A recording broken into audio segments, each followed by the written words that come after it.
अस्सलाम वालेकुम। आज हम आपके लिए बहुत ही डिफरेंट सी रेसिपी लाए हैं जो कि है कटवा गोश्त।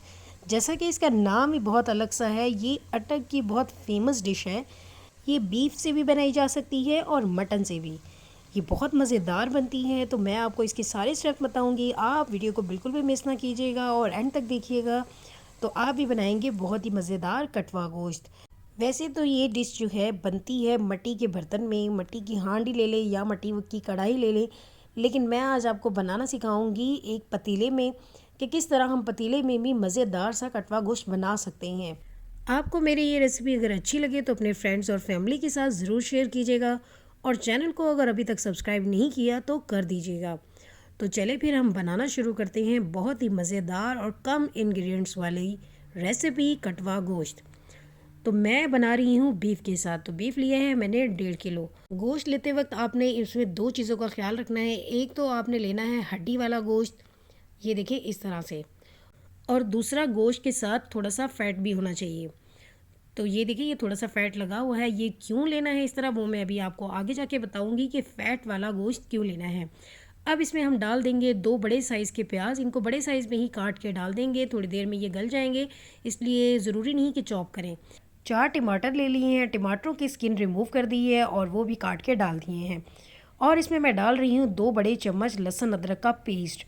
लहसुन अदरक का पेस्ट हम 2 बड़े चम्मच इसलिए डाल रहे हैं क्योंकि गोश्त है 1.5 किलो। और 1.5 चम्मच इसमें मैं डाल रही हूँ नमक। नमक भी थोड़ा ज़्यादा जाएगा। थोड़े से मसाले अभी इस वक्त मैं डाल रही हूँ, थोड़े मैं बाद में डालूँगी।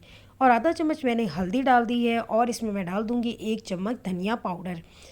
इस वक्त मसाले जो हैं सिर्फ ये 3 ही जाएंगे, इससे ज़्यादा मसाले मैं अभी नहीं डाल रही क्योंकि अभी हमने गोश्त को गलाना है।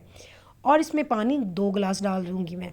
तो 2 गिलास पानी जो है वैसे तो बीफ में कम लग रहा है, लेकिन हमने इसे मीडियम टू लो फ्लेम पे कुक करना है, इसलिए ये पानी कम नहीं है। बीफ खुद भी पानी छोड़ता है, इसीलिए हम बस 2 गिलास ही डालेंगे।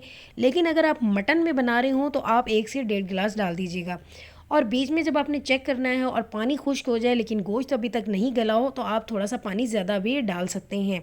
अब मैं कवर करके मीडियम टू लो फ्लेम पे रख दूंगी 40 मिनट के लिए। तो ये देखिए 40 मिनट के बाद पानी अभी भी इसमें काफ़ी है क्योंकि बीफ ने भी काफ़ी ज़्यादा पानी छोड़ दिया था। तो अब हम चेक करते हैं गोश्त गला है कि नहीं।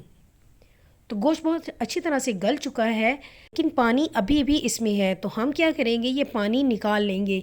ये इस वक्त यखनी रेडी हो चुकी है। तो कटवा गोश्त में सबसे इम्पॉर्टेंट चीज़ वो ये होती है कि आप इसकी यखनी से ही अगर इसकी ग्रेवी या शोरबा बनाएंगे तो वो बहुत ज़्यादा मज़े का बनता है। तो ये देखिए मैं इसकी यखनी निकाल रही हूँ। जब मैं ग्रेवी बनाऊँगी तब मैं यही वाली यखनी यूज़ कर लूँगी, इसीलिए मैंने थोड़ा पानी ज़्यादा ही डाला था, 2 गिलास, और हल्की आंच पे मैंने गला लिया है। अब देखिए इसमें पानी ख़त्म हो गया है, बिल्कुल थोड़ा सा रह गया है। इसमें हम भुनाई कर लेंगे। उसके लिए मैं डालूँगी ऑयल आधा कप। तो अब मैं आपको बताती हूँ मैंने फ़ैट वाला गोश्त क्यों लिया था। कटवा गोश्त में फ़ैट वाला गोश्त इसलिए लेते हैं क्योंकि उसका अपना ही फ्लेवर होता है, और इसी वजह से मैंने ऑयल अभी कम डाला है, सिर्फ आधा कप ही डाला है 1.5 किलो गोश्त में।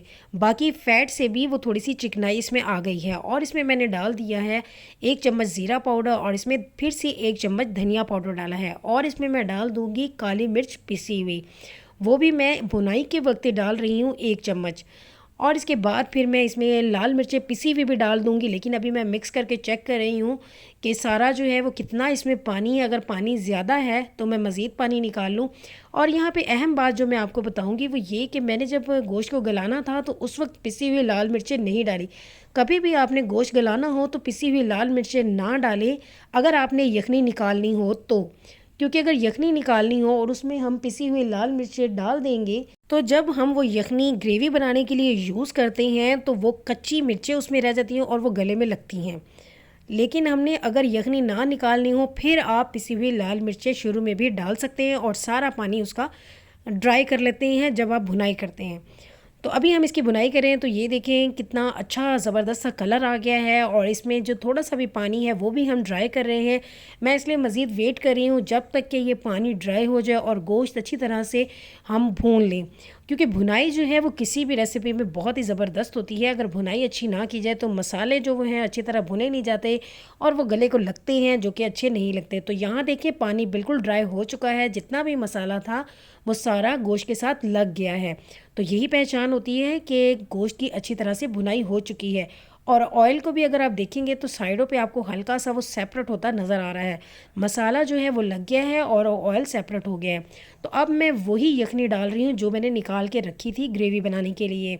इसको ज़्यादा पकाना भी नहीं पड़ता, इसका ये भी बहुत फ़ायदा होता है अगर हम यखनी डाल दें तो, क्योंकि ये पहले से रेडी होती है। लेकिन अगर आपके पास यखनी नहीं बचे, सारा पानी जो है वो ड्राई हो जाए, तो आपने फिर 1 से 1.5 गिलास दूसरा पानी डाल देना है और उसे फिर थोड़ी देर पकाना भी है।